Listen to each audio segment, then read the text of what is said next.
keep me near the cross. There a precious fountain, free to all, the healing stream flows from Calvary's mount.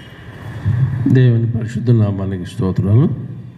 మీ అందరికీ క్రీస్తు ప్రభుని శ్రమల ధ్యానాల్లో 15వ రోజు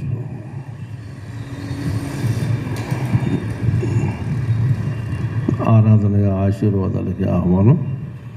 మరి నియమించబడిన వాక్య భాగాలకు వెళుతున్నాము. పరిశుద్ధ గ్రంథం నుండి రాజుల 2వ గ్రంథం 5వ అధ్యాయం 20 నుండి 27 వరకు, అలాగే పరిశుద్ధ సువార్త వాక్య భాగం పరిశుద్ధులైన మత్తయి రాసిన సువార్త 23వ అధ్యాయము 34 నుండి 39 వరకు ఉన్న భాగాలు విందాము.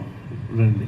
2వ రాజుల గ్రంథము 5వ అధ్యాయము 20 నుంచి 27 వరకు ఇలాగ రాయబడి ఉన్నది. అంతటా దైవజనుడైన ఎలీషాకు సేవకుడగు గేహాజీ సిరియానుడైన నయామును తీసుకొని వచ్చిన వాటిని అంగీకరించుటకు నా యజమానునికి మనసు లేకపోయాను గాని, యెహోవా జీవము తోడు నేను పరిగెత్తుకొని పోయి అతని కలుసుకొని అతని యొద్ద ఏదైనాను తీసుకొందని అనుకొని నయమానును కలుసుకొనుటకై పోవుచుండగా, నయమాను తన వెనుక నుండి పరుగున వచ్చుచున్న వానిని చూచి తన రథం మీద నుండి దిగి వానిని ఎదుర్కొని, క్షేమమా అని అడిగెను. అతడు క్షేమమే అని చెప్పి, నా యజమానుడు నా చేత వర్తమానం పంపి, ప్రవక్తల శిష్యులలో 2 యవ్వనులు ఎఫ్రాయిము మన్యము నుండి నా యొద్దకు ఇప్పుడే వచ్చిరి గనుక నీవు వారి కొరకు 2 మనుగుల వెండియు 2 దుస్తుల బట్టలను దయచేయమని సెలవిచ్చుచున్నాడనెను. అందుకు నయమాను, నీకు అనుకూలమైతే రెట్టింపు వెండి తీసుకొనమని బతిమాలి 2 సంచులలో 4 మనుగుల వెండి కట్టి 2 దుస్తుల బట్టలునిచ్చి తన పనివారిలో 2 మీద వాటిని వేయగా, వారు గేహాజీ ముందర వాటిని మోసుకొని పోయిరి. మెట్ల దగ్గరకు వారు రాగానే వారి యొద్ద నుండి గేహాజీ వాటిని తీసుకొని ఇంటిలో దాచి వారికి సెలవీయగా వారు వెళ్ళిపోయిరి. అతడు లోపలికి పోయి తన యజమానుని ముందర నిలవగా, ఎలీషా వారిని చూచి, గేహాజీ నీవెచ్చటి నుండి వచ్చితివని అడిగినందుకు వాడు, నీ దాసుడనైన నేను ఎచ్చటికి పోలేదనెను. అంతటా ఎలీషా వానితో, ఆ మనుష్యుడు తన రథము దిగి నిన్ను ఎదుర్కొనుటకు తిరిగి వచ్చినప్పుడు నా మనసు నీతో కూడా రాలేదా? ద్రవ్యమును, వస్త్రములను, ఓలివ చెట్ల తోటలను, ద్రాక్ష తోటలను, గొర్రెలను, ఎడ్లను, దాసదాసీలను సంపాదించుకొనుటకు ఇది సమయమా? కాబట్టి నయమానునకు కలిగిన కుష్టు నీకును నీ సంతతికిని సర్వకాలము అంటియుండును అని చెప్పగా, వాడు మంచు వలె తెల్లనైన కుష్ఠము కలిగి ఎలీషా ఎదుట నుండి బయటకు వెళ్ళెను. ఇంతటితో పాఠ్యభాగం ముగిసింది. ఈ దినమునకై ఏర్పాటు చేయబడిన సువార్త పాఠ్యభాగము మత్తయి సువార్త 23వ అధ్యాయము 34వ వచనం నుండి 39వ వచనం వరకు. అందుచేత ఇదిగో నేను మీ యొద్దకు ప్రవక్తలను, జ్ఞానులను, శాస్త్రులను పంపుచున్నాను. మీరు వారిలో కొందరిని చంపి సిలువ వేయుదురు, కొందరిని ఈ సమాజ మందిరములలో కొరడాలతో కొట్టి పట్టణము నుండి పట్టణమునకు తరుముదురు. నీతిమంతుడైన హేబెలు రక్తము మొదలుకొని బలిపీఠమునకును దేవాలయమునకును మధ్య మీరు చంపిన బరకీయ కుమారుడగు జకర్యా రక్తము వరకు భూమి మీద చిందింపబడిన నీతిమంతుల రక్తమంతయు మీ మీదికి వచ్చును. ఇవన్నీ ఈ తరము వారి మీదికి వచ్చునని మీతో నిశ్చయముగా చెప్పుచున్నాను. యెరూషలేమా, యెరూషలేమా, ప్రవక్తలను చంపుచును, నీ యొద్దకు పంపబడిన వారిని రాళ్లతో కొట్టుచును ఉండుదానా? కోడి తన పిల్లలను రెక్కల క్రిందికి ఎలాగూ చేర్చుకొనునో అలాగే నేనును నీ పిల్లలను ఎన్నో మారులు చేర్చుకొనవలనని ఉంటిని గాని మీరు వెళ్ళకపోతిరి. ఇదిగో మీ ఇల్లు మీకు విడవబడి ఉన్నది. ఇది మొదలుకొని ప్రభువు పేరట వచ్చువాడు స్తుతింపబడునుగాకని మీరు చెప్పు వరకు నన్ను చూడరని మీతో చెప్పుచున్నాను. పాఠ్యం ఎంతగా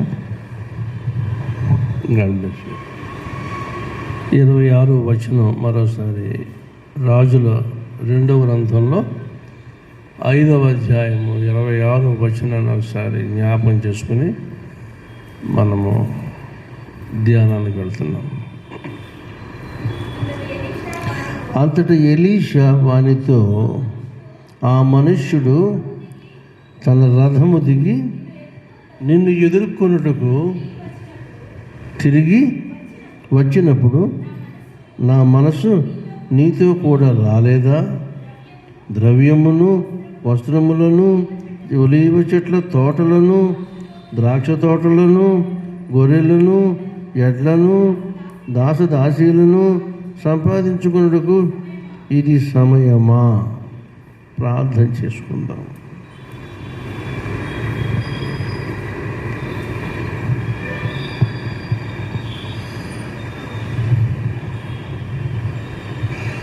సమయములను కాలములను చేత పట్టుకున్న సర్వాధికారి అయిన మా పరమ తండ్రి, మీ పరిశుద్ధ నామానికి స్తోత్రములు. మా పితరుడైన ఆదాము నుండి ప్రతి సమయము, ప్రతి కాలము మీ చేతిలో ఉంచుకున్నవాడము.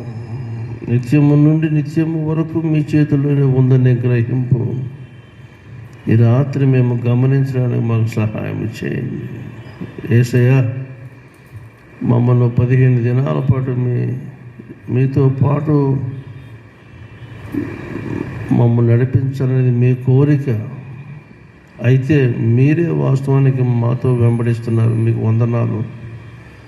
మేము ఎటు పోయినా ఎక్కడికి పోయినా మాతో పడి మీరు వస్తున్న మీ ప్రేమ అవధులు లేవని మేము గ్రహిస్తున్నాము స్వామి. ఈ ఆధ్యాత్మిక యాత్రలో 15 దినాలు చేసిన యాత్రలో మాకు మీరు ఇచ్చిన అనుభవాలు ఎన్నెన్నో నాయన. ఇక ముందుకును మమ్మల్ని కొనసాగించమని నాయన. మా ఓటలన్నీ మీ అందే ఉన్నవనే స్పృహ మా అందరికీ కలిగించి, మా ఉనికి మీ అందే అనేది మా అంతిమ నిర్ణయము, జ్ఞానోదయముగా మాకు మార్చమని మిమ్మల్ని బ్రతిమలాడుతూ, ఇదనో సైతము నీ దీవెన కొరకు చేసిన బిడ్డలు, నీ కుమార్తెలు కుమారులు ఉంటుండగా ప్రతి ఒక్కరిని పేరు పేరుని దీవించమని, కుటుంబాలుగా ఆశీర్వదించండి రాజ్య. రాలేకపోతున్న బిడ్డల గురించి మా విజ్ఞాపన కనికరించి బిడ్డల కుటుంబాలన్నిటినీ ఆశీర్వదించండి రాజా. వచ్చిన బిడ్డలు రాని వారితో షేర్ చేసుకుంటే కావలసిన ఓపిక, ప్రేమ, ఆ సహనము, ఆ కోఆపరేట్ వారందరికీ దయచేయమని, తద్వారా ఏ ఒక్కరూ మీ ఆశీర్వాదము పోగొట్టుకోకుండానట్లు సహాయం చేయండి. సార్వత్రిక సంఘ ఆరాధనలు, శిలువ ధ్యానాలు, మీ పక్షంగా నిలబడుతున్న మీ బిడ్డలు, మీ సన్నిధికి వస్తున్న మీ బిడ్డలు వారందరినీ పరిశుద్ధాత్ముడు నేడు మమ్మును మీ యాజమాన్యం ముందు వాడుకుని మీరే మహిమ పొందమని ప్రభు అయిన యేసు నామం అడుగుచున్నాము మా పరమ తండ్రి. ఆమేన్. మన తండ్రి అయిన దేవుని నుండి ప్రభు అయిన యేసుక్రీస్తు నుండి కృపయు సమాధానం మీకు కలుగునుగాక. ఆమేన్. క్రీస్తుని ప్రియమైన వాళ్ళారా, సో మనము 15 దినాలు మనము అనుకోలేదు. మన ఆల్రెడీ హాఫ్ జర్నీ చేసినట్టుగా లెక్క వేసుకోవచ్చు కదా. 15 రోజులు. This is called the fortnight. ఒక పక్షపు దినాలు మనం యాత్రలోకి నడిచి వచ్చాం. మీకు వందనాలు, దేవునికి స్తోత్రాలు. మీ అందరికీ దేవుని దీవెనలు. ఈవేళ మరి 87వ కీర్తన చదువుకున్నాము. ఎందుకంటే యేసయ్య నోటితో చెప్పిన మాట మీకు జ్ఞాపకం చేశాను, మళ్ళా జ్ఞాపకం చేస్తాను. 24:44 లూకా సువార్తలో ఆయన గురించి చెప్పబడిన రిఫరెన్స్ ఆయన నోటితో ఆయనే చెప్పాడు. ఎవరో బయట చెప్పడం కాదు. ఈ సంగతి లూకా గారు రికార్డ్ చేశాడు. 24:44 అమ్మా. అంతటా ఆయన మోషే ధర్మశాస్త్రములోను ప్రవక్తల గ్రంథములలోను కీర్తనలలోను నన్ను గూర్చి వ్రాయబడినవన్నీ నెరవేరవలనని నేను మీ వద్ద ఉండినప్పుడు మీకుతో చెప్పిన మాటను నెరవేరునని వారితో చెప్పాను. Praise lord. సో అసలు గ్రంథకర్త ఆయనే. ఈ విషయము శిష్యులకి అర్థం అవట్లేదు. నేడు మనలో అనేకులకు కూడా సంగతి తెలియదు. 1600 సంవత్సరాల వ్యవధిలో 40 మందికి పైగా ఆయా కాలాలలో ఇచ్చిన ప్రత్యక్షతని మనుషులు చూచి వ్రాసిన సంగతి ఇది. అంచేత ఎంత డ్యూరేషన్, ఎంత వ్యవధైనా, ఎంతమంది మారినా, స్థలాలు రకరకాల స్థలాల నుంచి రకరకాలుగా రాశారు. ఒకడికి తెలియదు. మోషే అనే మహానాయకుడు ఆమోసుకు తెలియదు, ఆమోసు ప్రవక్త. యెషయా ఆమోసుకు తెలియదు, లూకా నెహెమ్యాకు తెలియదు. ఒకడికొకడు చూసుకోలే. అండ్ ఎట్ వీళ్ళందరినీ ఆపరేట్ చేసేది ఒక ఆయనే కనుక సబ్జెక్ట్ మారలేదు. అందులో కంటెంట్లో ఎటువంటి డిఫరెన్స్ రాలేదు. మరి ఉన్నపాటి గ్రంథాల పరిచయం చేసుకున్నాం అనుకోండి, వాటి చూస్తే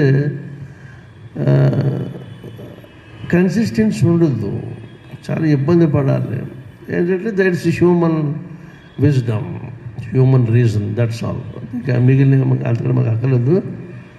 ఇక్కడ ఒక ముఖ్యమైన సంగతి ఏమంటే, దేవుడు ఇలాగా తనిచ్చిన తన పరిశుద్ధ చిత్తము మనము చేయాలి.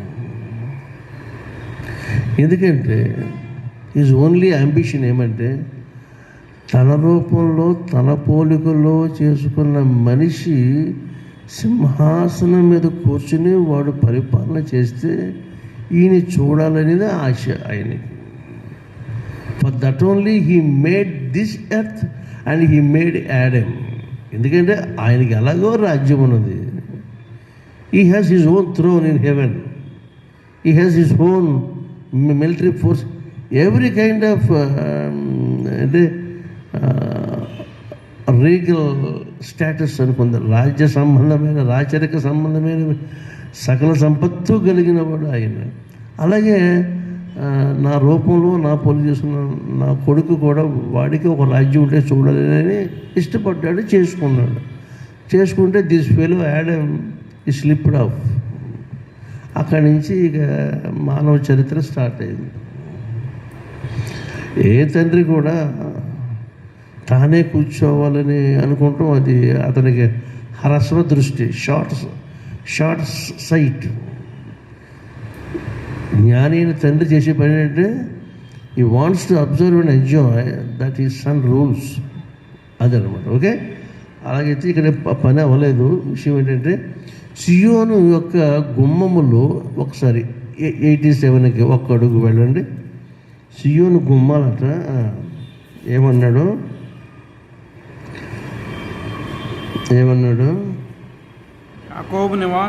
యాకోబు నివాసములన్నిటిలో కంటే సియోను గుమ్మములు యెహోవాకు ప్రియములై ఉన్నవి. యెహోవాకు ప్రియములు. యాకోబు అంటే, యాకోబు రిప్రజెంట్స్ ది 12 ట్రైబ్స్. ఈ 12 మంది పాలస్తీనా దేశం నలుమూలలో ఎవడికి వచ్చిన వాటాలో వాడు నివాసాలు ఏర్పాటు చేసుకున్నాడు. At the centre Zion is there. అది డేవిడ్స్ క్యాపిటల్, దావీదు రాజ్యానికి రాజధాని సియోను. అదంటే మరీ ప్రియం అంట దేవునికి. ఎందుకంటే ఒకనాడు on one fine morning his begotten son will come over there. ఆయన రావడానికి ముందుగా సంకేతంగా తన ప్రియుడు అనేటువంటి దావీదుని అక్కడ ఆయన లాంచ్ చేసి ఉంచాడు అక్కడ. డేవిడ్ అంటే అర్థం ఏంటి? గాడ్స్ బిలవర్డ్, దేవప్రియుడు, దేవునికే ప్రియుడు వాడు. అంచేత యేసయ్యని అడ్రస్ చేసినప్పుడల్లా దేవుడు ఏమని అడ్రస్ చేసేవాడు? నా ప్రియకుమారుడు, ఈయన నా ప్రియకుమారుడు. ఈ స్టేట్మెంట్ ఇంత లవ్లీ అడ్రస్ ఎవరి గురించి ఆయన మాట్లాడలే. కాబట్టి సియోను గుమ్మములు ఆయనకి ప్రియములు. తర్వాత ఏంటి? దేవుని పట్టణమా, మనుషులు నిన్ను గూర్చి మిక్కిలి గొప్ప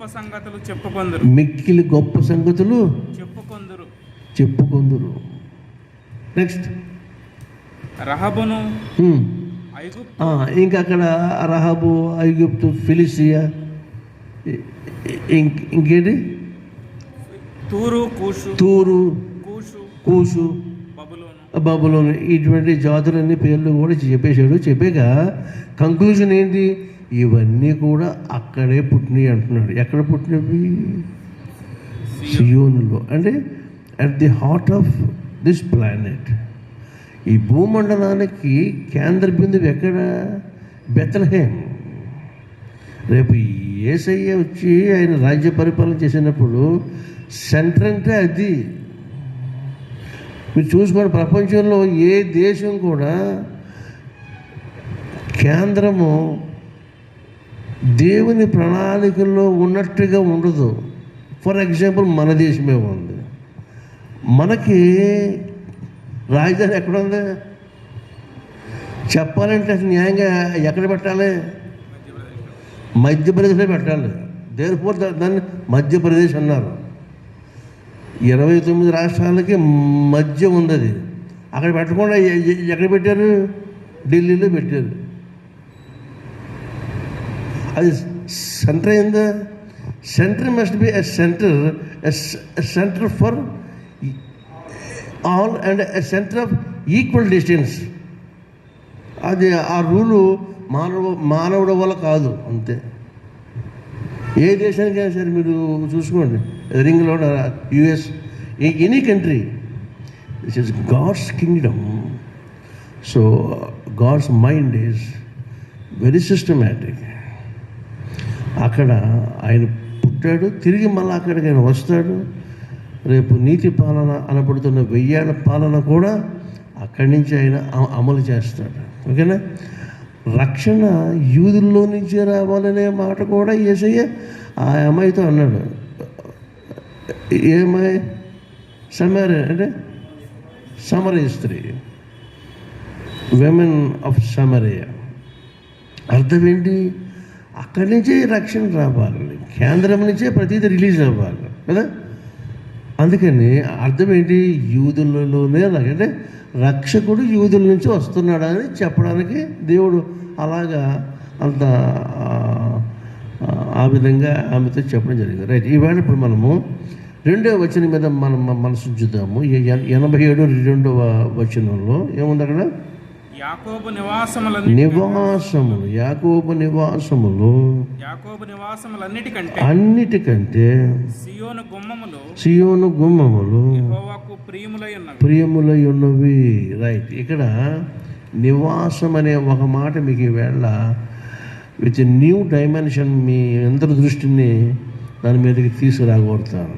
నివాసాన్ని హీబ్రూలో ఏమంటామంటే మిష్కాన్ అంటారు. దాని రూట్ ఏమో షాకాన్. అంటే to reside, to dwell, to live, to inhabit, ఇలాగ అర్థాలు వస్తుంది.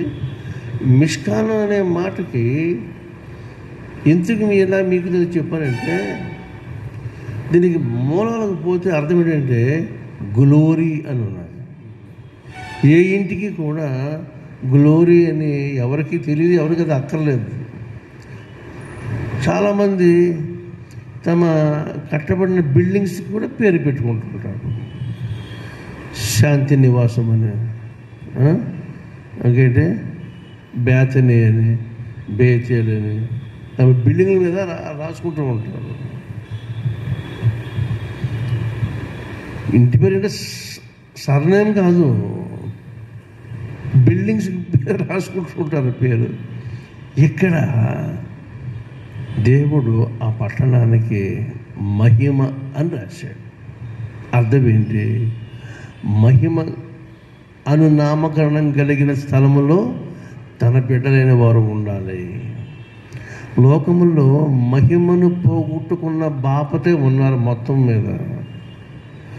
ఎలాగా అంటే అందరూ పాపము చేసి దేవుడు అనుగ్రహించు మహిమను పొందలేకపోతున్నారు. కారణం ఏంటి? దే కమ్ షార్ట్ ఆఫ్, వాళ్ళు పడిపోయారు. రోమాపత్రిక 3వ అధ్యాయం కదా 23లో, ఎలాగా అందరూ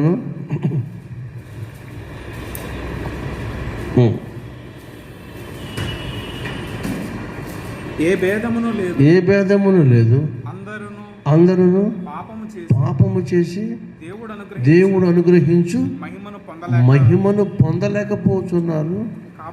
కాబట్టి నమ్మువారు ఆయన కృపచేతనే క్రీస్తు యేసునందలి విమోచనము ద్వారా ఉచితముగా నీతిమంతులని హల్లెలూయా తీర్చబడుతున్నారు. ఇంతకీ నీతిమంతులకి తీర్చబడతాం ఏంటి? మహిమకి సంబంధం ఏంటి?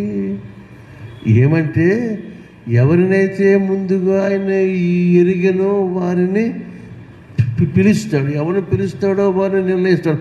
రోమాపత్రిక 8వ అధ్యాయము 30వ వచనమా 29వ వచనమా? మరియు ఎవరిని ముందుగా నిర్ణయించెనో వారిని పిలిచెను, ఎవరిని పిలిచెను వారిని నీతిమంతులుగా తీర్చెను, ఎవరు నీతిమంతులుగా తీర్చినో వారిని మహిమపరిచారు. సో గ్లోరీ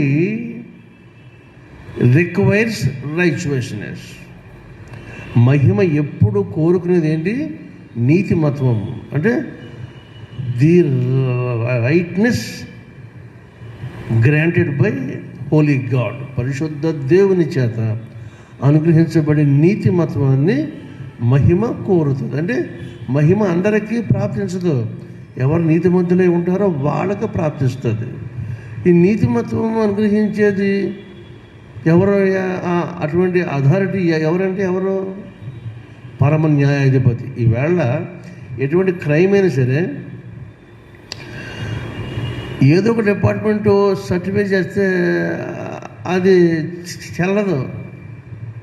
కొన్ని ఇష్యూస్కి అవి సరిపోతాయేమో కానీ పర్టికులర్గా మోరల్ అండ్ జ్యుడిషియల్ మ్యాటర్స్లో ఒక వ్యక్తి నిందారహితుడు అని చెప్పడానికి హక్కు ఎవరికి ఉంది? న్యాయస్థానానికే ఉంది, ఏ దేశమైనా సరే. So the court of law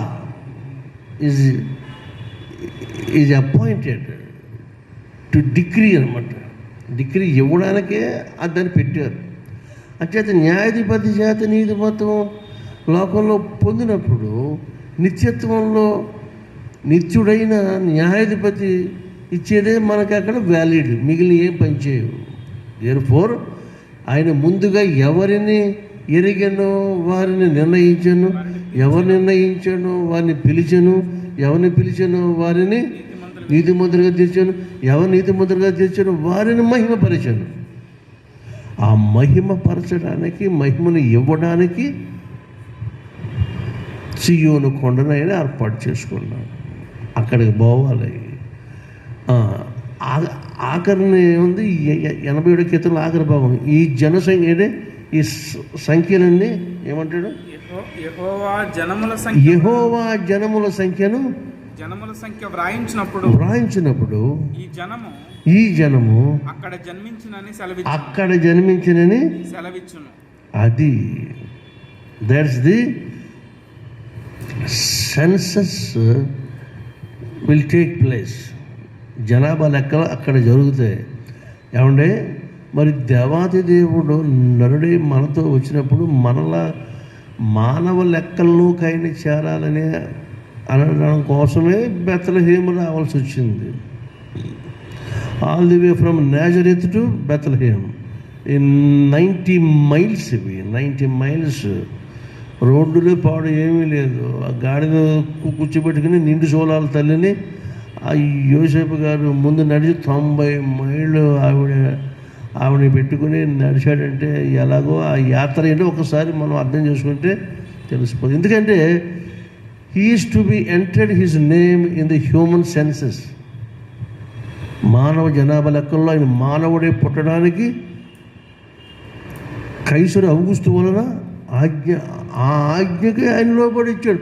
అలాప్పుడు మరి మనం ఆయన సంఖ్యలోకి వెళ్ళాలంటే మరి మనం లోబడాలా వద్దా? కాబట్టి ప్రతి జాతి, ప్రతి nation has to be registered in the census of Zion లెక్కల్లోకి వెళ్ళాలి.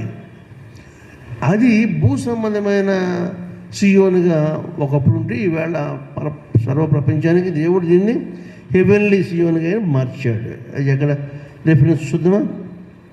ప్రకటన గ్రంథంలో మనం అక్కడ రిజిస్టర్ చేయాలనేసి ఆయన పెట్టుకున్న గొప్ప సంగతి ఏంటిది? ప్రకటనలో గొర్రెపిల్ల రక్తం ముందు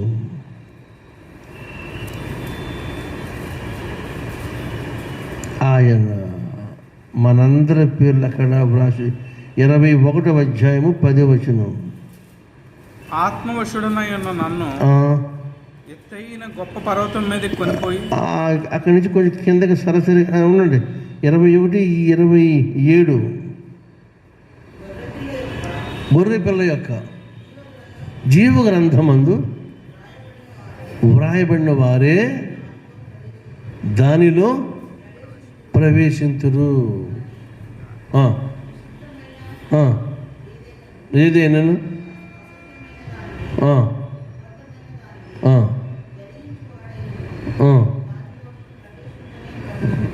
అది.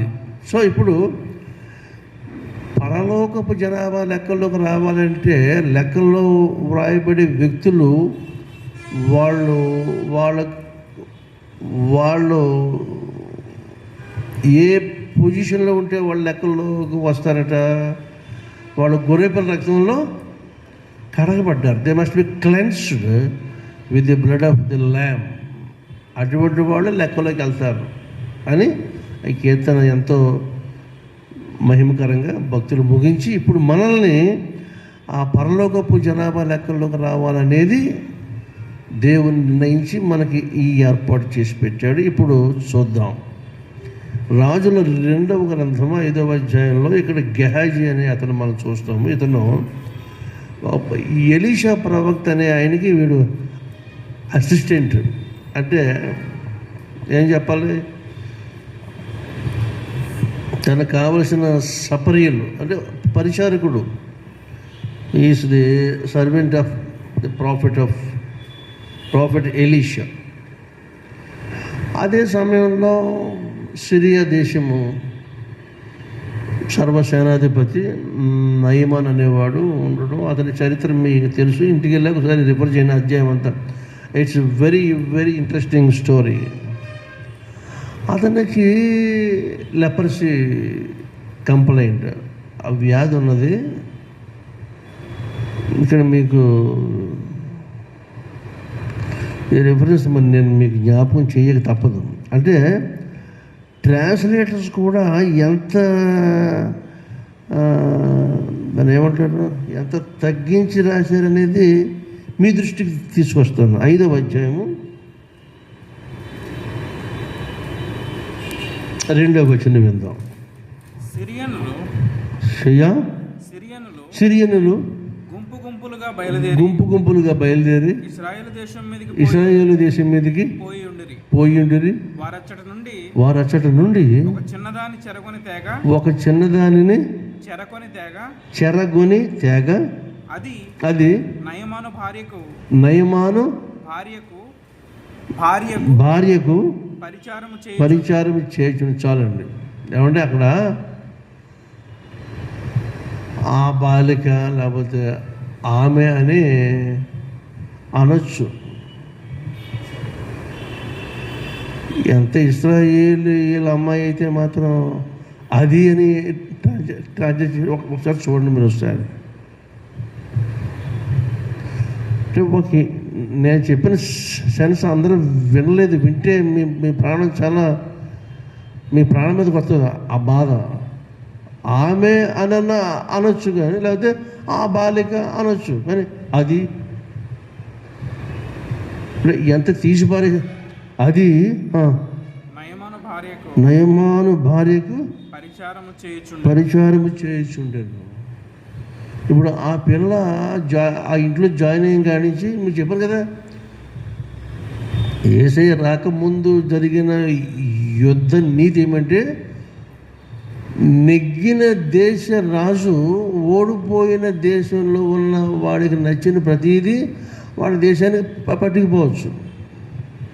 స్త్రీలే కానీ, పురుషులే కానీ, వెండి బంగారాలు కానీ, ఏదైనా సరే. అలాగే ఈ పిల్ల వాళ్ళకి ఇంట్లోకి పనిచేద్దని పట్టుకుపోయారు. పట్టుకుపోతే ఆమె ఏం చెప్తుంది? అది మళ్ళా అది ఆ అమ్మాయి అనే మాట కూడా వీళ్ళు అంటలేదు. 2లో అది అన్నారు, 3లో కూడా అదే. అది చాలా ఆచారం, రైట్. ఉండండి బాబు, ఒకసారి ఇప్పుడు సార్ చెప్పినప్పుడు నాకు వెంటనే క్లిక్ అయింది. ఆడ భార్యలను ఆడ పిల్లలు అయితేనేమో పేర్లు పెట్టి పిలుచుకుంటారు, అయితే ఏమో అంటారు. వాళ్ళు కానివ్వండి, ఏమే లేకపోతే అది ఇది. సో అందుకని ఇది ఏంటి, విభక్తి ప్రత్యయాలలో విభక్తులు ఉంటవి, ప్రత్యయాలు ఉంటవి. చివరిలో సప్తమి విభక్తికి ఓయి, ఓసి, ఒరి, ఓయి, ఓసి ఇవి ఉంటవి. అంటే this is the Telugu grammar. వాళ్ళు అలా పెట్టి ఉంచారు అంతే కదా, దానికి ఏమీ లేదు. రైట్, ఇంకా ముందుకు వెళ్ళిపోదాం. అది షోమ్రోనులోనున్న ప్రవక్త దగ్గర నా ఏలిన వాడు ఉండవలనని నేను ఎంతో కోరుచున్నాను. అతడు నా ఏలిన వానికి కలిగిన కుష్ఠరోగమును బాగు చేయనని తన యజమానురాలితో అనెను. This is the evangelistic spirit, missionary spirit. యెహోవాను నమ్మినవాడు కానీ, ఈవేళ యేసుని నమ్మినవాడు కానీ, వారు ఎంతసేపు కూడా వాడు పొందిన దీవెన అవతలోడు కూడా పొందాలనే ఆ తపనతో ఏదో విధంగా ఈ మంచి మాట వాళ్ళకి చెప్పాలని అనిపిస్తుంది. అటువంటి నేచర్ దేవుడు ఇస్తాడనమాట. That's God's mind. లేకపోతే ఈమెమో వాళ్ళేమో సిరియా దేశస్తులు, ఈమెమో ఇజ్రాయెల్ దేశం. అది ఎలా ఉంటే నాకేందుకు, నా జీవితం నాకు వస్తుంది కదా అనుకోవచ్చు కదా. ఈమె అలా అనుకోలే. ఇంత వెలుగాడు. చరిత్ర ఏంటంటే, సిరియా దేశానికి అప్పటికొచ్చిన ప్రతి విజయం కనికి కారకుడు ఎవడంటే ఈ కుష్ఠవ్యాధి కలిగినోడే. ఎవడో? నయమాను. నయమాన్ అనే పేరు అర్థం ఏంటి? ప్లెజెంట్ అంటే మనోహరం. కానీ వాడి జీవితం మనోవేదన. పేరేమో మనోహరం, బతుకేమో మనోవేదన. ఈ వ్యాధి చెప్పుకునేది కాదు. అది అలాగే కొంచెం జాగ్రత్తగా మేనేజ్ చేసుకుంటూ వస్తున్నాడు. ఇంకా అది వృద్ధి అయిపోతుంది. ఈ అమ్మాయి నోటీస్ చేసింది, చెప్పింది, అయ్యా మరి షోమ్రోన్ అంటే 10 గోత్రాలు ఇశ్రాయేల్ దేశానికి హెడ్ క్వార్టర్. అక్కడ మా ప్రవక్త ఉన్నాడండి, అక్కడ పంపితే అమ్మగారు అయ్యగారు బాబుడు పోతాడని చెప్పింది ఆవిడ. సరే, ఇంకా మిగిలిన స్టోరీ మీరు చూసుకోండి, నేను ఇక ఆపేస్తాను. తీరా ఇతడు స్వస్థత పొందాడు, వెళ్ళిపోతున్నాడు. వెళ్ళిపోయేవాడు వెనకాల గెహాజ్ అనేవాడు అతన్ని చేసాడు. పరిగెత్తుకుంటూ వెళ్ళి ఆపేశాడు. ఆపేసి, ఈ దరిద్రుడు నేరుగా ఒక మాట చెప్పినా గొడవ లేకపోను. వీడు చెప్పిన మాటల్లో ప్రవక్తని ఇంక్లూడ్ చేశాడు. ఈ ఇంక్లూజన్ ఆఫ్ హ్యాబిట్ ఇది ఎక్కడిది? ఇది ఆదాం దగ్గర నుంచి వచ్చింది. ఆదాము కూడా ప్లెయిన్గా చెప్పలేదు, సార్ ఇలాగా నా వైఫ్ ఇచ్చిందండి, నేను ఇలా తినేసాను సార్ అంటే వదిలిపోను. నీవు నాకు నా కొరకు సార్ అంటే నా కొరకు నువ్వు చేసిన అవ్వ నాకు ఇవ్వగానే అంటే నువ్వు చెయ్యకపోతే ఇది గొడవ రాబోదు కదండి. మళ్ళీ ఆయన కూడా దాంట్లో పోయి పెట్టాడు. ఇక్కడ ఈడేమన్నాడు? సార్ ఏమన్నాడు? నేను పరిగెత్తుకొని నా యజమానుడు ఏమంటున్నాడు ఇక్కడ 27th verse 22nd ఏమంటున్నాడు? ప్రవక్తల శిష్యులలో 2 యవనులు ఎఫ్రాయిము మన్యము నుండి నా యొద్దకు ఇప్పుడే వచ్చిరి గనుక నీవు వారి కొరకు 2 మణుగులు వెండియు 2 దుస్తులు బట్టలను దయచేయమని సెలవిచ్చుచున్నాడనను. ఇలాగ వచ్చారండి ఇద్దరు, పుట్టితే అటు రాలేదు. వీడి అంతా ఇదే మ్యానిపులేషన్. ఇక వీడు ఈ విధంగా ఆడుతున్నాడు నాటకం. పోనీ అప్పుడైనా నాకు ఇన్ని కావాలండి అని బాస్ చెప్పాడండి అన్నాడు. మరి బాస్ ఏం చెప్పాడు చూద్దాం. ఇప్పుడు మీరు వెనక్కి రండి. 16వ వచనం కాదు, 15వ వచనం దగ్గర స్టార్ట్ చేయండి. ఆ సకాల నుంచి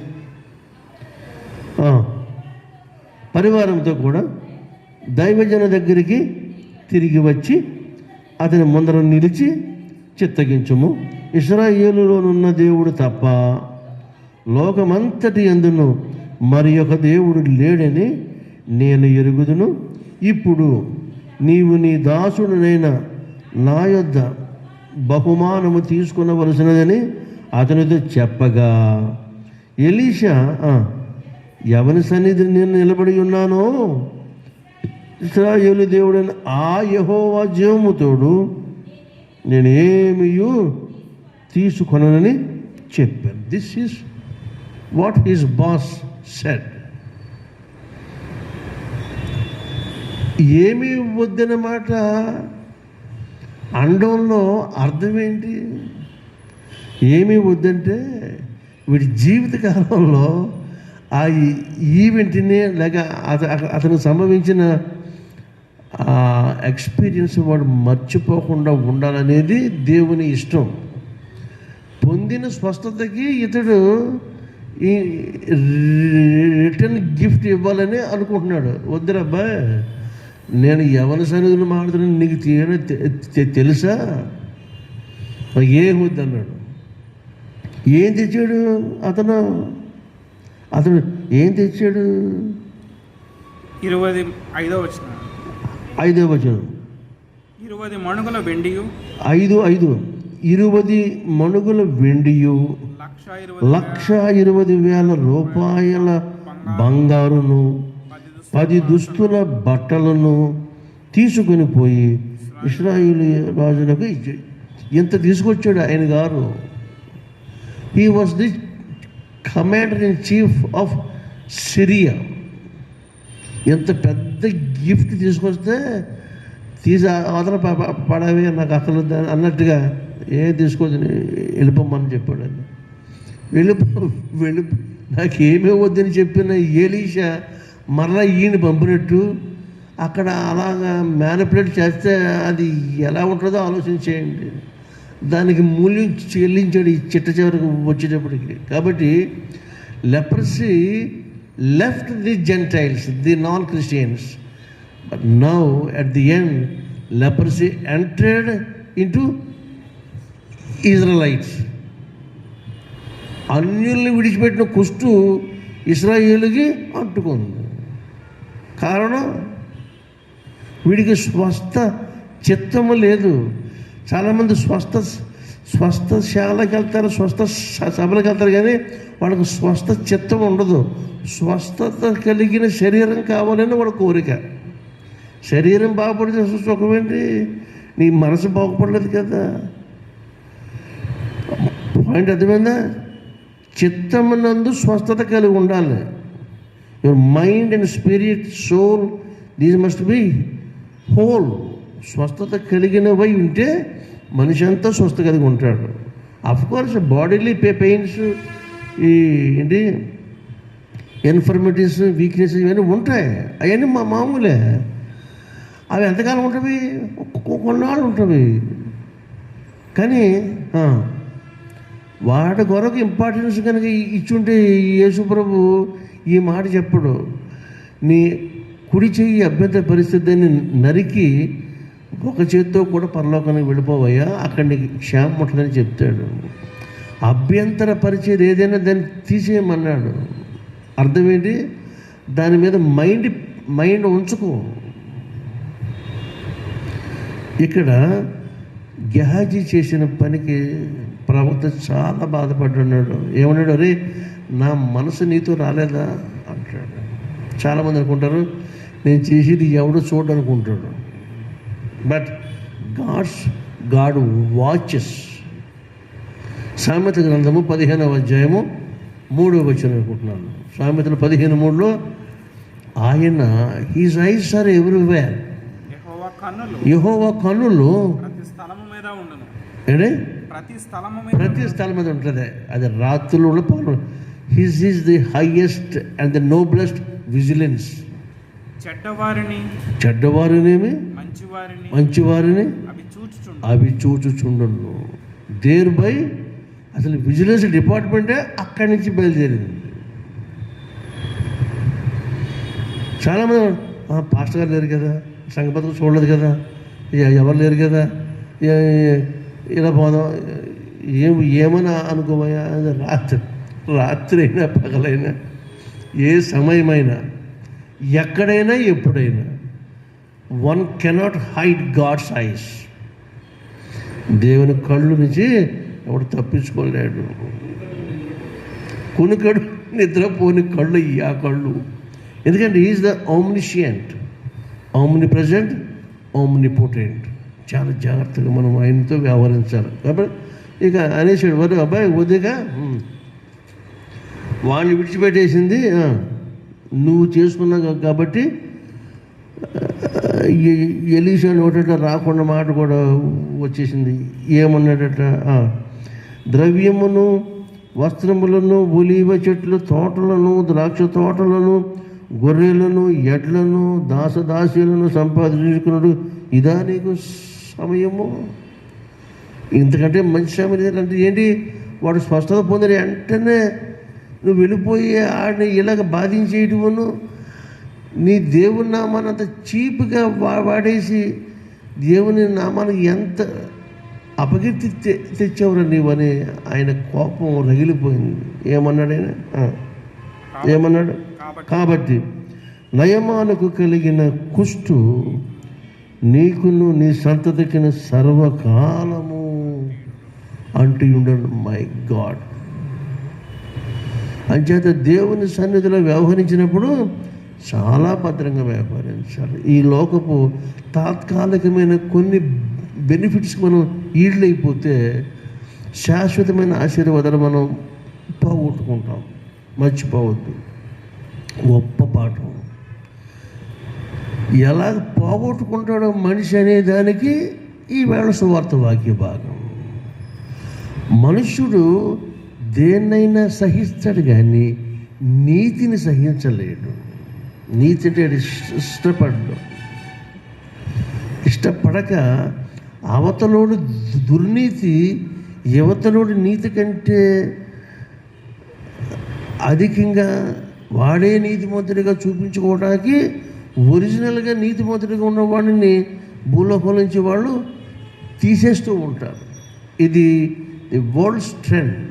లోకం యొక్క వైఖరి, దాని విధానం ఇలా జరిగిపోతుంది. మత్తయి సువార్త 23వ అధ్యాయం 34 నుంచి ఒక్కసారి.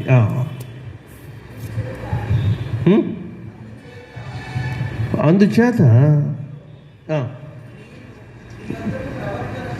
మీ యొద్దకు ప్రవక్తలను, జ్ఞానులను, శాస్త్రులను పంపుచున్నాను, మీరు వారిలో ఒకరిని చంపి కొందరిని చంపి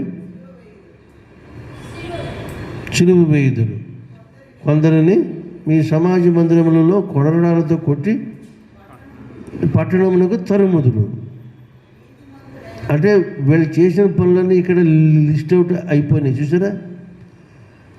కొందరిని చంపి సిలువ వేదురు, కొందరిని సమాజ మందిరంలో కొరడాలతో కొట్టుదురు, మరి కొందరు పట్టణం నుంచి పట్టణానికి తరుముతారు, పారిపోయేలాగా తరిమి తరిమి కొట్టి చంపారు.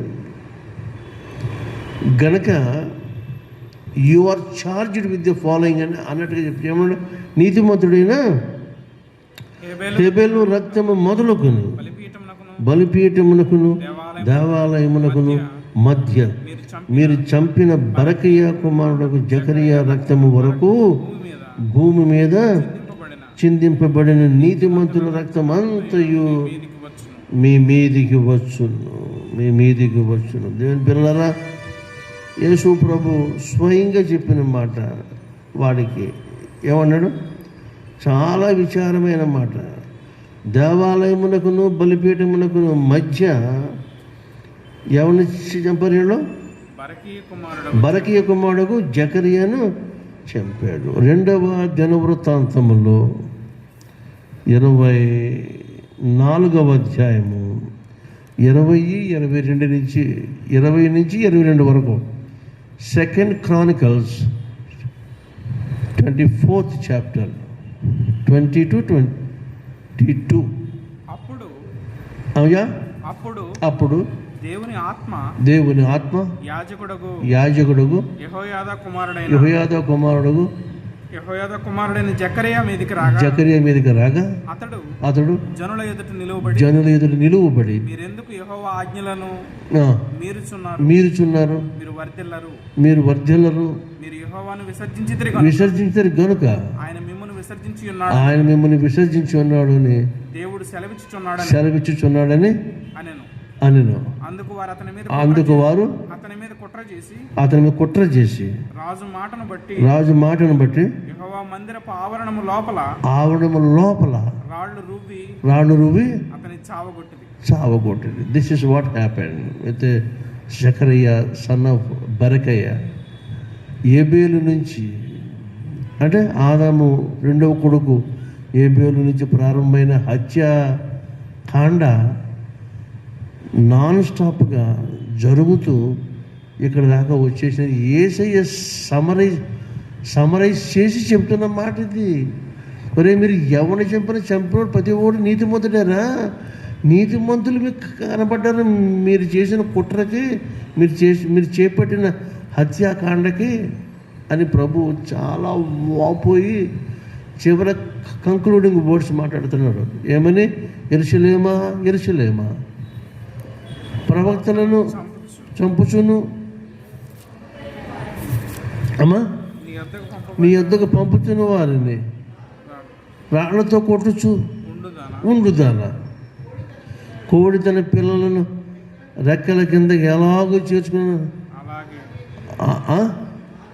అలాగే నేనును మీ పిల్లలను ఎన్నో మార్లు చేర్చుకొనమని ఉంటిని, కానీ మీరు వెళ్ళకపోయారు.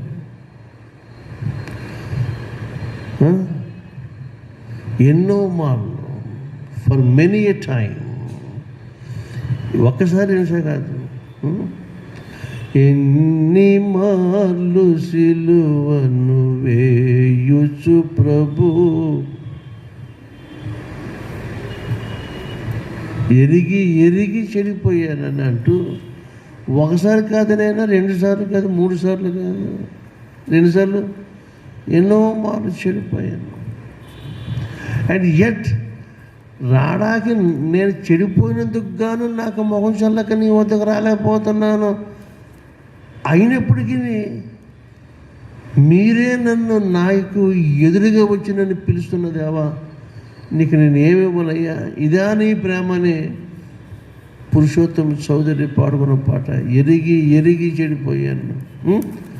అట్టిసరా ఎన్ని మార్లు సిలువను వేయుచు ప్రభు యేసుని కడ చేసెదవు. తిన్నని మార్గము తెలిసియుండని కన్నుల గంతలు తిరయ్యో,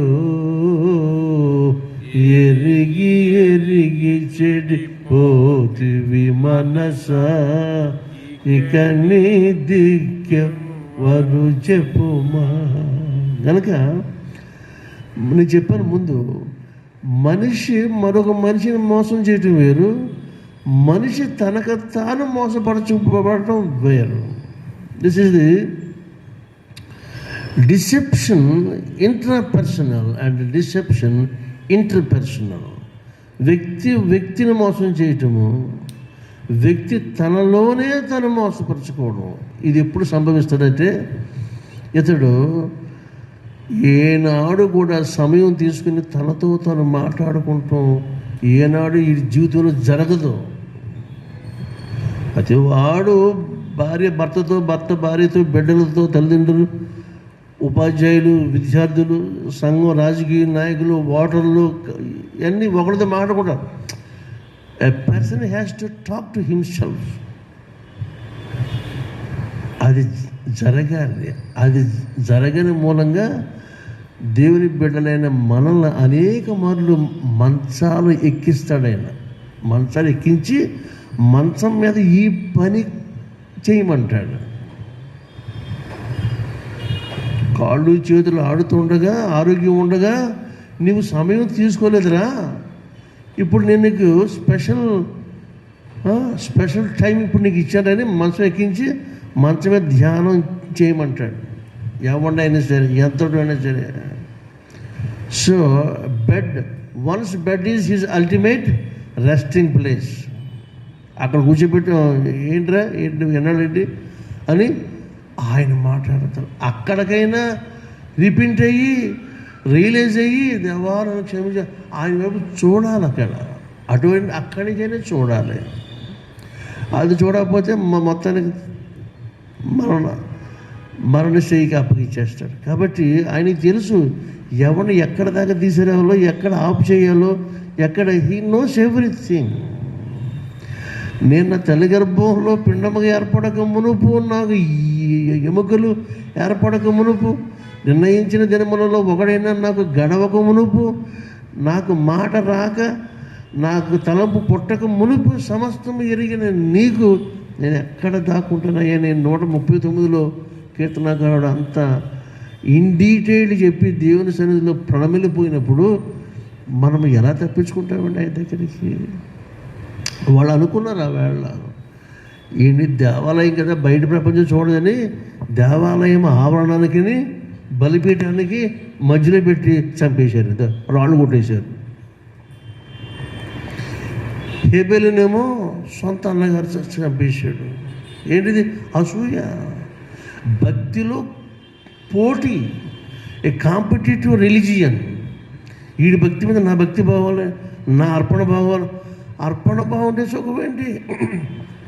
అందుకు నిన్న మన పాడే పాట, అర్పించు వాటి కంటే అర్పించు మనిషి ముఖ్యం, అర్పించు వాటి కంటే అర్పించు మనసు ముఖ్యం.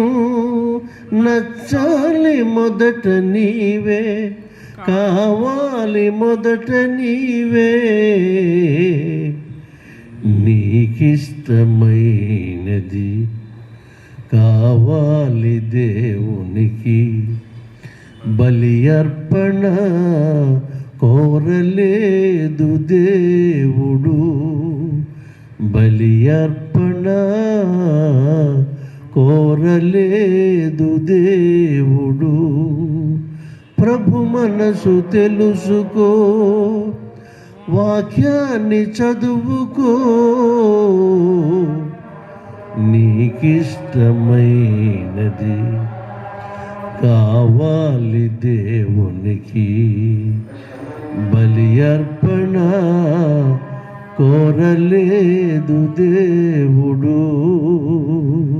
కాబట్టి దేవుని సన్నిధికి వచ్చినప్పుడు ఎంత కానుక ఇచ్చాము, ఎంత అమౌంట్ ఆఫ్ మెటీరియల్ తెచ్చాము, ఈ తలంపుల కంటే with what kind of heart you are coming, you are bringing over here, అది ఆయన చూస్తాడు.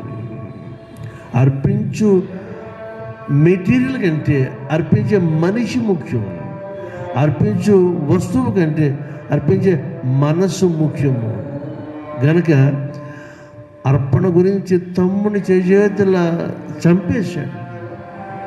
పోనీ ఈడు పోతే ఇంకో తమ్ముడు ఉన్నాడంటే లేడాడికి. ఆవిడ ఉద్దేశం ఏంటంటే ఈయన తీసేస్తే దేవుడికి ఆరాధన చేసి దిక్కు ఎవడం లేడు, ఈ కయ్యిని గడి ఈడే చేయాలి కదా అని అలా షార్ట్ సైట్లో పడిపోయి తమ్ముని చేతులారా చంపేశాడు.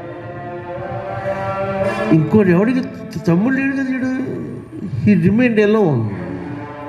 పిల్లల హత్యలు ఆరంభమైనది ఆరాధనలోనే. అక్కడ తమ్ముడు ఈడు ఆరాధనకి వెళ్ళారు, వాడు అర్పణ ఆయన అంగీకరించాడు. అక్కడ ఆఫ్ చేయకుండా ప్రవచించేశాడు, మీరు వర్ధిల్లరా అన్నాడు. అంతే అన్నాడు. వెంటనే రాళ్ళు వర్షం వచ్చేసింది, కొట్టేసి చంపేశాడు. సో ఆరాధన, ఇలాంటి ఆరాధన వద్దని యేసు ఏం చెప్పాడు? ఆత్మతోనూ సత్యముతోనూ ఆరాధించండి. ఎందుకంటే దేవుడు ఆత్మ గనుక ఆయన ఆరాధించే వారందరూ ఆత్మతోనూ సత్యంతోనూ ఆరాధించాలని యేసయ్య సరైన డెఫినేషన్ ఆయన ఇచ్చాడు. కనుక ఈ రాత్రి ప్రభు అడుగుతున్నాడు, అర్పణ తెచ్చిన అర్పణ వద్దన్నాడు ప్రవక్త, కావాలన్నాడు అసిస్టెంట్ గెహాజీ. గెహాజీ అనే మాటకు అర్థం ఏంటంటే పేరుకి దర్శనపు లోయ, వ్యాలీ ఆఫ్ విజన్. వీడికి ఈ లోకమందు ఏది కనపడుతుందా, ఎక్కడ దొరుకుతుందా, ఈ జంజాడం, ఈ వెతుకులాట, ఈ దేవుళ్ళ ఆటలోనే ఉండిపోయాడు. చివరికి వాడు ఏం చేశాడు? అర్పణ పుచ్చుకున్న నయమాన్ దగ్గర పుచ్చుకున్నంత సేపు లేదు, శాపం తెచ్చుకున్నాడు. తెల్లగా మంచు వలె పుష్టి అయిపోయాడు. ఏమండి, దేవుని సన్నిధికి వచ్చాడు. He's working with the God's man of God. దైవజనుడైన ఎలీషాతో అతడు జీవిస్తున్నాడు, అందరి జాబ్ చేసుకుంటున్నాడు. ఆ పనిలో ఉండిపోవచ్చు కదా. దేవుని పనిలో ఉండి, దేవుని సన్నిధిలో ఉండి కుష్టును కొనుక్కున్నావా? కుష్టును నీకు వరంగా సంపాదించావా? ఇంతకంటే అవివేకుడు ఎవడైనా ఉంటాడా? While coming to his feet, ఆయన దర్శనానికి వచ్చినప్పుడు దీవెనతో మనం వెళ్ళాలి వెనక్కి, శాపంతో వెళ్ళకూడదు. ఆడెవడో ఆవేళ కూడా అంటే యవనస్తుడైన బహుధనవంతుడైన వాడు కూడా ఇచ్చి అంటాడు, సద్బోధ కూడా అంటాడు. ఇదేంటంటే నేను నిత్యం పొందడానికి నేను ఏం చేయమంటాడే? ఏం చేస్తావురా నువ్వు అంటే ఆజ్ఞలు పాటిస్తుంది. అయితే నీకు ఒకటి లోటు ఉందండి. ఏంటంటే నీ ఆస్తిని అమ్మేసి రమ్మలేదు, నీ ఆస్తిని అమ్మేసి డిపాజిట్ చేసుకుని అమ్మలేదు, నీ ఆస్తిని అమ్మేసి నెక్స్ట్ స్టేజ్ ఏంటి? బీదలకు పంచేయమని. అంటే నీకంటూ ఏం ఉండకూడదు. ఉంటే you will be tracked on. నువ్వు దాని వైపుకి నువ్వు లాగపడతావు. కాబట్టి అమ్మేసి బీదలకు ఇచ్చేసి ఏం చేయాలి? బాబాయ్ నువ్వు గోళ్ళను గోడాడతాం కాదు, నువ్వు వచ్చి నన్ను వెంబడించమంటాడు. జక్కయ్య ఏం చేసి పొట్టు జక్కయ్య నా ఆస్తిలో సగం బీదలకు అన్నాడు, మిగిలిన హాఫ్ ఏమన్నాడు? ఎక్కడెక్కడైతే నేను అన్యాయంగా తీసుకున్న చూడాలన్నా 4 times వేసి నేను ఇచ్చేస్తాను బాబు, నా దగ్గర మాత్రం ఏమీ ఉంచుకోను. When Jesus came to one's heart, he will be relieved and he must be emptied. ఆయన పరలోకాన్ని ఓడగొట్టుకొని ఆయన దిక్కుమాడు వచ్చినప్పుడు నువ్వు దిక్కుమానుడి కింద ఆయన వెంబడించడానికి అసహించుకున్నావంటే నీకు బైబిల్ జ్ఞానం ఏమీ లేదని అర్థం చేసుకోవాలి. వీళ్ళు ప్రవక్తను పట్టుకుని చంపేశారు. బతుకు మార్చుకోవడం మానేసేసి, మరి బాబు నీ కంట్లో ఇది ఉందరా, నీ నెత్తి మీద ఇది ఉందా బాబు తీసేయమంటే నీకు హాని జరుగుతుందని చెప్పినందుకు అతను అలా పట్టుకు చంపేసి ఇవాళ దేవుని సేవలో వచ్చే హత్యలు ఇవన్నీ కూడా ఇదే. దేవుడు మేలు కోరతాడు, దేవుని సేవకుడు మేలే కోరతాడు. కోరిన మేలు నువ్వు అపార్థం చేసుకుంటే దానికి బాధ్యుడు ఎవడు? అందుకు ఎలీషా అంటున్నాడు, నా మనసు నీతో రాలేదా? మనం చూస్తున్న దేవుని కళ్ళకు మనం ఏమీ దాచలేం కనుక లెట్ us సరెండర్ హిమ్సెల్ఫ్, ఆయనకి మనము అప్పగించేసుకుందాం. Let us say hands up to the Lord Jesus. ఎందుకంటే ఆయన మన కొరకు హ్యాండ్స్ అప్ అయిపోయాడు సిలువలో. మనం భూలోకంలో హ్యాండ్స్ అప్ అనొద్దా? ప్రార్థన చేసుకుందాం. జీవాధిపతి, ఇహపరాలకు కర్త, మీ పరిశుద్ధ నామానికి స్తుతులు రాజా. 15 దినాల పాటు మీరు మాతో ఎన్నో రకాలుగా మమ్మల్ని బుజ్జగించి, మాకు జ్ఞాపకం చేసి, మమ్మల్ని ఎంకరేజ్ చేసి మీ సన్నిధి తీసుకొస్తూ మీ దివ్య వాక్కులు వినడానికి మా మిగిలిన యాత్ర సజావుగా జరుగుటకును, నిత్యం ముందు మేము మీతో ఉండుటకును కావలసిన ముందు మాటలు, ముందు మెళకువలు మేము వినడానికి మమ్మల్ని స్థిరపరిచి తోడుకొచ్చింది. మీకు స్తోత్రాలు రాజా. ప్రతి కుమార్తెన కుమారుని పేరు పేరుని దీవించమని విన్న వాక్య సత్యాలు తమ హృదయ పలకల మీద వ్రాసి మరి అన్నుడు మరవకున్నట్లును తమ బిడ్డలకు వాటిని పంచుకోవడానికి వారు నిత్యము వాటిని మనన చేసుకుని జీవితం గడపడానికి సహాయం చేయమని మీ కృపాక్షేమం బిడ్డలను అప్పగిస్తూ నాయన సంఘ బిడ్డలందరినీ ఏ ఒక్కరు తప్పిపోకున్నాడు. Saint Matthew's of HMT Nacharam బిడ్డలను మీకు అప్పగిస్తున్నాను. ఈ నాచారం అనే ప్రదేశంలో గొప్ప మీ రాజ్య ప్రాతినిధ్యం వహించే బిడ్డల సమూహము లేవడానికి మీ ప్రతి విధమైన మేలులు దయచేయమని మహిమ పొందమని మీ కృపాక్షేమ బిడ్డలు అప్పగిస్తున్నాను. యేసునామమున అడుగుచున్నాము మా పరమ తండ్రి, ఆమేన్. పరలోకమందున మా తండ్రి, మీ నామం పరిశుద్ధపరచబడుగా, మీ రాజ్యం వచ్చునుగాక, మీ చిత్తం పరమందు నెరవేర్చున్నట్లు భూమి మీద నెరవేరునుగాక. మా నిజన ఆహారం నేడు మాకు దయచేయం. మా ఏడల అపరాధములు చేసిన వారిని మేము క్షమించిన ప్రకారము మా అపరాధములను క్షమించుము. మమ్మ శోధనలోనికి తేక దుష్టుల నుంచి మమ్మ తప్పించుము. రాజ్యము, శక్తియు, మహిమయు నిరంతరమును నీవై ఉన్నవి. ఆమేన్. మన పరమ తండ్రైన దేవుని ప్రేమయు, మన రక్షకుడు ప్రభువైన యేసుక్రీస్తు వారి కృపయు, పరిశుద్ధాత్మని అన్యోన్య సహవాసము సదాకాలము మీ అందరితోనూ ఈ మండలకాల ధ్యానాలకి తోడే నడిపించునుగాక. ఆమేన్, ఆమేన్. ప్రకాలు పల్లెపు పోటు గ్రక్కున పొడిచి తినేనే, ప్రకాలు పల్లెపు పోటు గ్రక్కున పొడిచి తినేనే, మిక్కిలి బాధించి తిని, మిక్కిలి బాధించి తిని, మక్కువ చూపితివయ్యో అపరాధిని యేసయ్యా, కృప చూపి బ్రోవమయ్యా, అపరాధిని యేసయ్యా, కృప చూపి బ్రోవమయ్యా.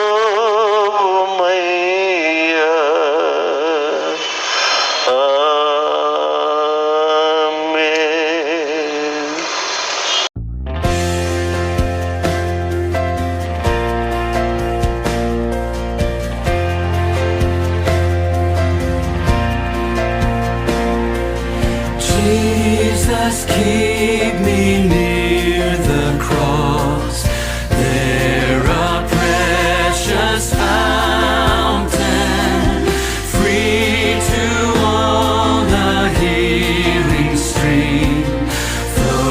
from Calvary's mountain. In the cross, be my glory ever, till my raptured soul shall find rest beyond the river.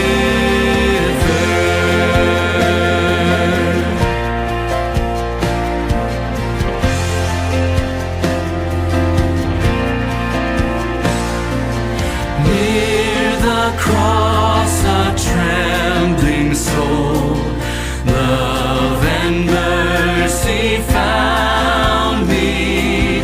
There the bright and morning star sheds its beams around me.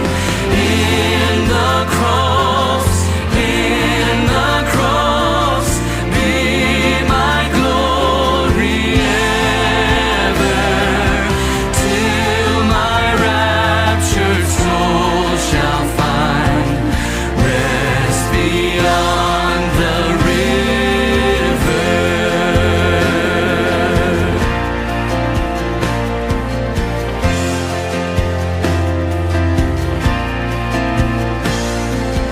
Near the cross, O Lamb of God, bring its scenes before me. Help me walk from day to day with its shadows o'er me.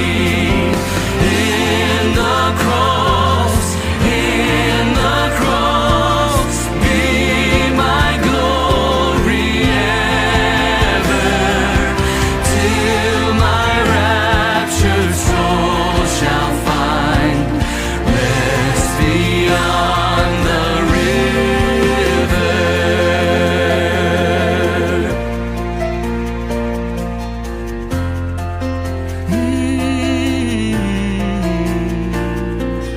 Near the cross I'll watch and wait, hoping, trusting